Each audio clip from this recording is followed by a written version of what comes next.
Welcome back to George's episode 3 of season 3. Now here on Friday, we're going to be going through the real reveal game to get the second part of his score for season 3 so far in this quadrant 1.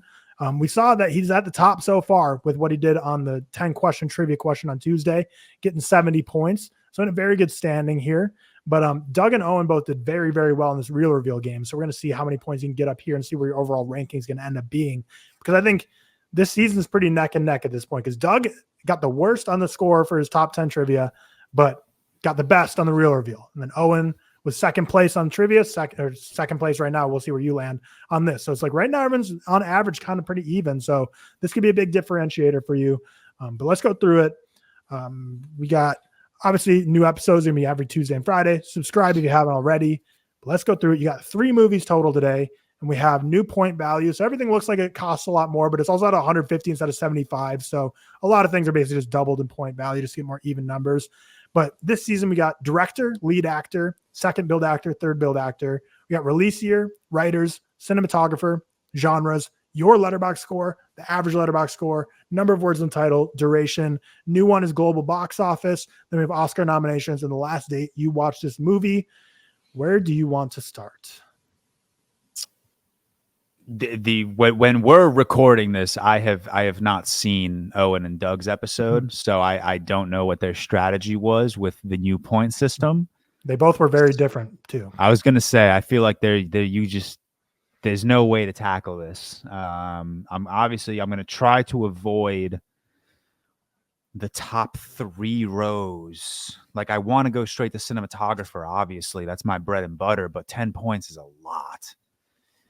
10 points is a good chunk. So maybe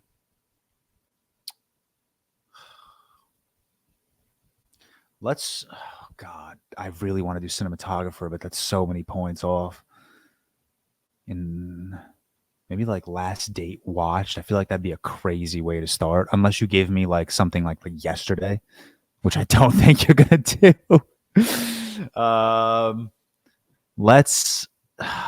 Fuck. I really want to do cinematographer, but fucking 10 points is a lot, dude. 10 points is a chunk of points. Can you tell me what they started with? Can you tell me how many points off they got? Like, what am I battling with right now? Mm-hmm. Yeah. So total, Doug is in first with 390 and then Owen at 386. So 390 means 60 points total. We're taking off because 450 is the max. So divide that by 3. That means on average about 20 points taken off per. But I also thought immediately when Doug gave his, I was like, I don't think anyone's touching this score.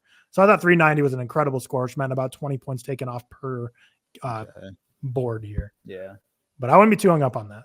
Yeah, I'm not gonna hang up on that. I don't know what the strat is. I wish I saw their episodes just so I know what they went for first. Because knowing like the looks like a movie pod guys, they both did completely different strategies too. I know, way different. All right, my immediate thought is let's click off cinematographer and then let's click off my last date watched, because in hopes that it's like a cinematographer I know, I feel like I could pull like when I saw a movie last, especially if it was more recently. So let's pull cinematographer. Mm-hmm. And that wait. That's 10 points, man. Because cinematographer was like what, 3 or 4 points in the last game. So that's but it was also out of like 50 or 75. Yeah. So. That's true. All right, let's pull cinematographer. Let's pull cinematographer and just pray to God it's someone I fucking know. John Seal. Okay, John Seal. Okay. And now I want to pull last date watched very badly. But don't. I know. I won't wait. I'll wait until you lock it in. Don't. Because I also like number of words in the title. My Letterboxd score? Tyler, dude, you need me a panic attack, brother. Give me such a panic attack. So, my Letterboxd score. My Letterboxd. Do any John Seal cinematography movies come to mind? The first one that's coming to mind is Sorcerer's Stone, Harry Potter, but I haven't seen that in a long time. So I don't know if that's the one you would give me. But also, like, I could open up number of words in the title, and if it's Harry Potter and the Sorcerer's Stone, it's 6. I'm going to lock that in. But I'm also trying to think of something else. The other ones that jump out to me are Fury Road, which is obviously a very likely possibility that you're swinging me Fury Road right now. Another one that jumps out is Dead Poets Society. And it's those three. He didn't do more than Harry Potter and the Sorcerer's Stone, I don't believe. Unless my judgment is so skewed right now, I don't think he did any other Harry Potters besides fucking Sorcerer's Stone. God, those are the only three movies coming to mind. And here's my logic. Sorcerer's Stone, I don't think you give me because I haven't seen that movie in such a long time. Fury Road is obviously a very likely possibility. I think it's the only possibility because I don't think you're giving me Dead Poets Society. And then I don't know any other John Seal movies. So if nothing else is jumping out at me, I think a Fury Road guess is safe. But I want to maybe open something else up to be sure. Because now I'm thinking, like, does he collab with George Miller? Like, I'm going to be honest. I don't know who did, like, the cinematography on Furiosa. I don't know who did the cinematography on 3,000 Years of Longing. If it's Furiosa and I'm just forgetting about it, I'll be mad. But how many points do I get off if I guess a movie and it's wrong? 5 points. So that would take me to 15 if I got it wrong. Which is, same point value as Letterboxd average, and you have the 5 other clues that would be less points than a wasted guess. All right, I think Fury Road's a safe answer just because the only 3 movies coming to mind, I think it's the only likely one you'd give me. I don't think I've logged Dead Poets Society in the time that I've been on Letterboxd. Fury Road, I've logged 11 fucking times. So if I open Last Date Watch just to be safe and it's within like the last month, then I'll throw out Fury Road. Let's just throw out Fury Road. I think that's a safe guess for John Seal. It is not Fury Road. It's 5 points off. That's tough. Maybe it is Sorcerer's Stone. When was the last time I fucking logged Sorcerer's Stone? Because now I want to open up words in the title, but that's 4, and that would take me to 19. And if I got that wrong, that would take me to 24. Number of words in the title. John Seal, man. It's annoying that I'm only thinking of 3 movies right now. Unless I'm forgetting some big John Seal movies.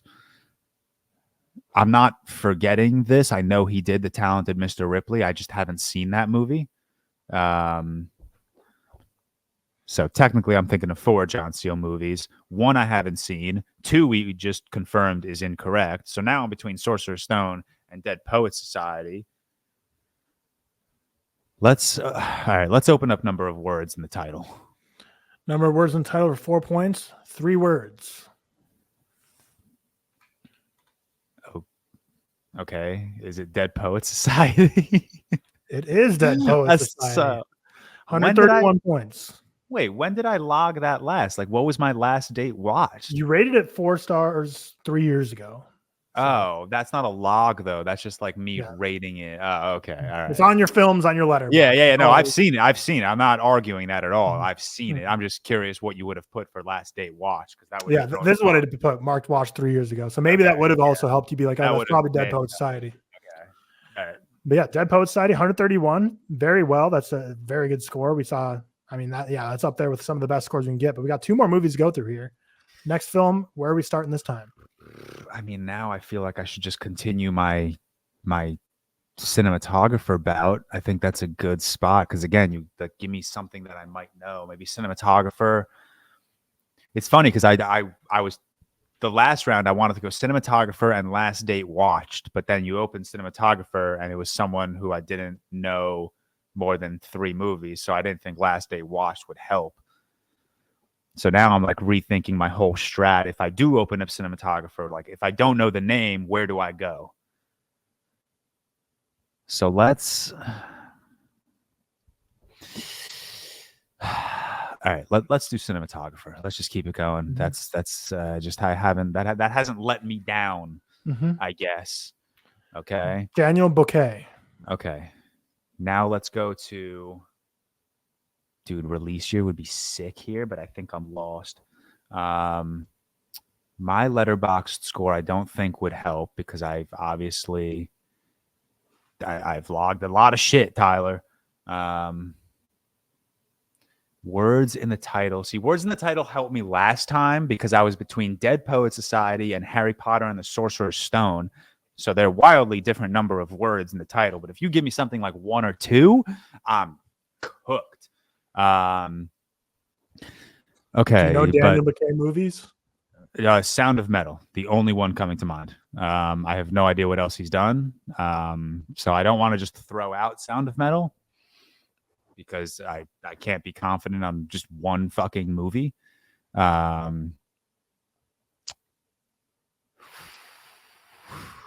Maybe number of words in the title would help, because if you give me 3, I'm just going to say Sound of Metal because I don't know what else Daniel Bouquet has done. My last date watched, if it was Sound of Metal, I'm pretty sure the last time we watched it was when we reviewed it on the ReelTok podcast in 2023, last summer. So if I open last date watched and it's like July, June, May, August of 23, then I'll be like, okay, it's Sound of Metal. Words in title. Damn, dude, this is where it sucks with cinematographer because I can only think of Sound of Metal right now. All right, let's go number of words in title, and if it's 3, let's throw out Sound of Metal. It is 3. Let's throw out Sound of Metal. And it is Sound of Metal, 136. Another great score. People are dominating this reel reveal this season. People have studied the tape and know what they're doing. So you're on pace for an incredible score right now. What else has Daniel Bouquet done? That is such a fascinating question. Like, what the fuck? And we're lucky we did this on the ReelTok podcast because I don't think I would have known that without it. So shout out. It says the last date you watched on Letterboxd like February of 2023. So I think it was even longer ago we did our review of it than that. So it's been a long time since we talked about it. Yeah, and I don't think you've logged anything else this person has done. What else has he done?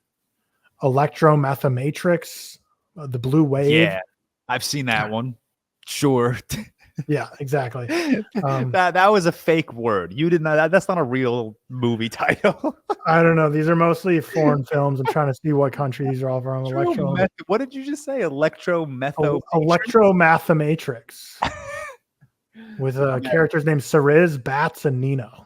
I'm adding that to my watch. Crazy and K6. Yeah, okay. Maybe it's good. It's 6.4 on IMDb, which a lot of good movies are right around there. So going on to our final movie. Let's see how far we can go today.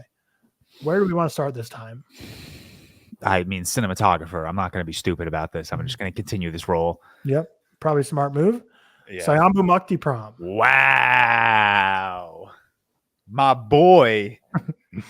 All right. Challengers. That's one word. Trap. Also one word. Call Me By Your Name. 4 words. 5 words. I apologize. He also did Suspiria. So a lot of one-word titles here, which doesn't help me because I can't open up number of words, because if it is 1, then I'm still going to have a fucking 33% chance of guessing this. See, this is one I like because now I can release your 12 points, Tyler. I was about to open release here because I figured that would be like 3 or 4 points. Damn, that would have helped. Listen, for season 3, I'm taking criticism of season 1. Season 2, many people are saying release year is too much information for such low points. I mean, if you had opened a cinematographer who I truly did not know, then I don't think release year would have done anything. But since I know Mukti Prom's biggest films, I would say I don't know his like other films. Release year would not have helped, but since that does make sense, because you could throw out 2020, actually you could throw out 2024 and I'd still have a 50-50 shot. But okay, so I'm not doing release year, obviously, because you hate me.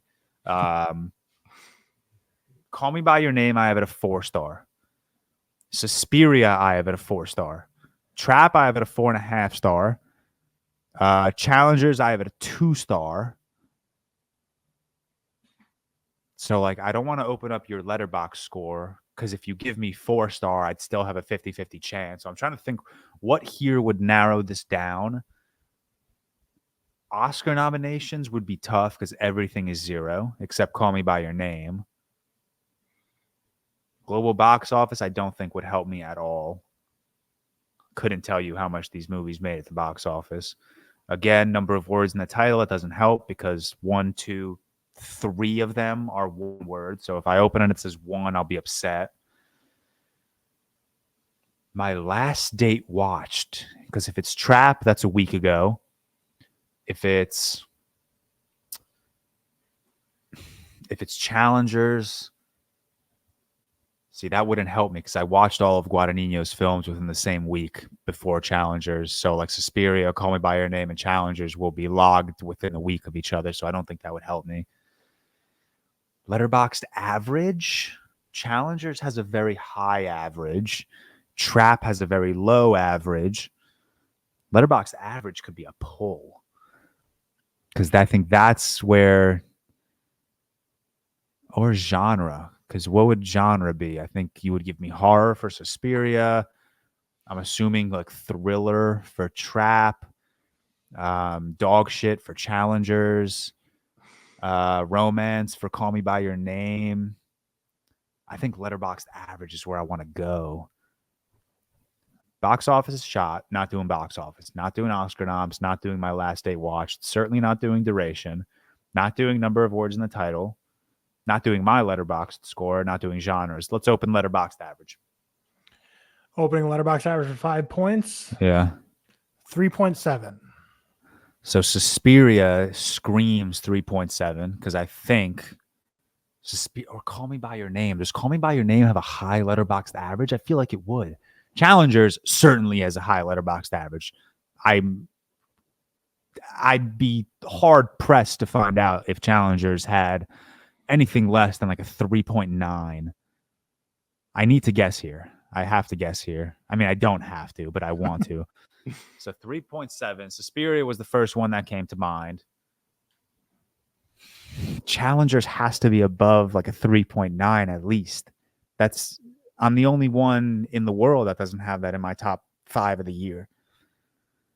It's not Trap, obviously. You've tweeted 6 times about Trap's average rating. It's not. It could be Call Me By. I'm gonna go Suspiria. So I'm between Suspiria and Call Me By Your Name.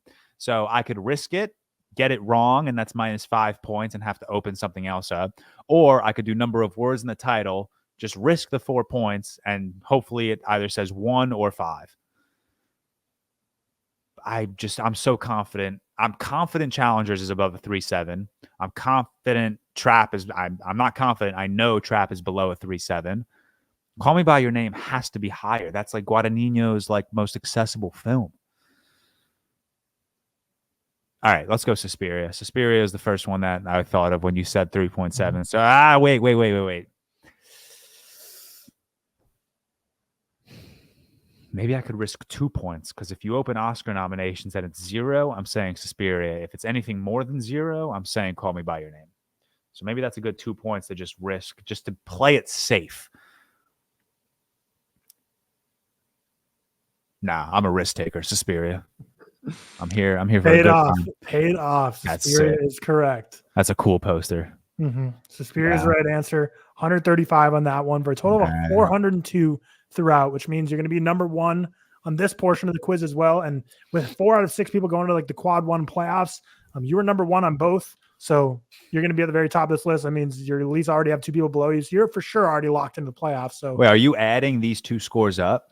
No, so it's like the average ranking. So like, okay. Right now you're in first place for the trivia. Owen's in second place. Doug's in third place. But then for the second part, you're in first place. Doug's in second. Owen's in third.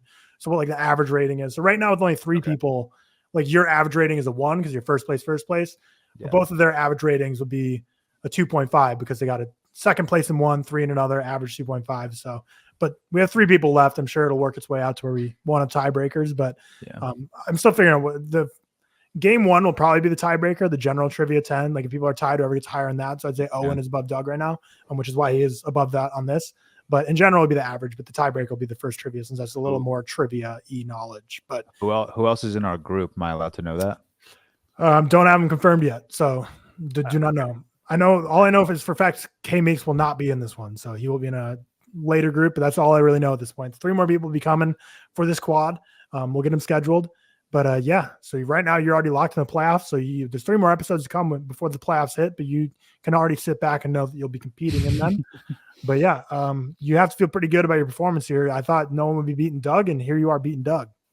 Yeah, so cinematographer. Well, you did give me like not easier cinematographers, but I guess ones that I'm a little more familiar with. Mukti Pram was a fun pull. I appreciate that one. That felt like you were taking care of me there. Mm-hmm. Honestly, though, the first 2 cinematographers, like I didn't know if you would remember or not. Like John Seal, but like Daniel Bouquet, like he has 1 film, so it's like if you didn't know he did Sound of Metal, like you're kind of cashed at that point. Yeah. Well, he's done more than 1 film, but 1 film that you probably knew. But you're just further proving your cinematography ball knowledge is insanely deep, and it continues to help you carry on. But listen, we'll be back I like cool looking movies. I don't know. Yeah, fair enough. Well, next week we'll be back with contestant number 4 taking on this quadrant to see if they can lock themselves in, or if Doug or Owen will join George in locking into the playoffs at this point. So hit that subscribe button so you're back for it. Leave a comment down below, leave a like, it helps me out. With that, we will see you next Tuesday. Peace.